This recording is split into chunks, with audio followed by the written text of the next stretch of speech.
Tingnan yung tubig dagat mga idol at tubig tabang.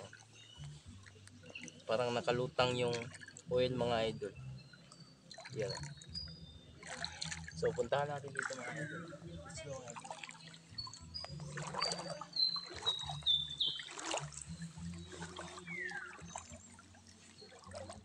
Tingnan yung mga kahoy mga idol.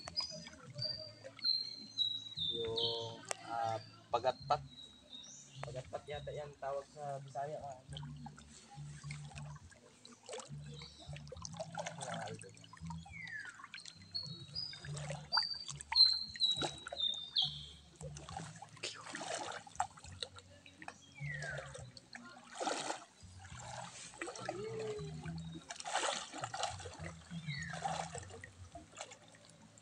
Ang ganda rito mga idol.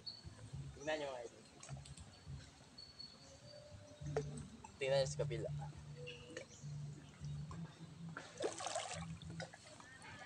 Delikado dito mga idol pag mayroong salt water crocodile mga idol, baka sakmalin tayo.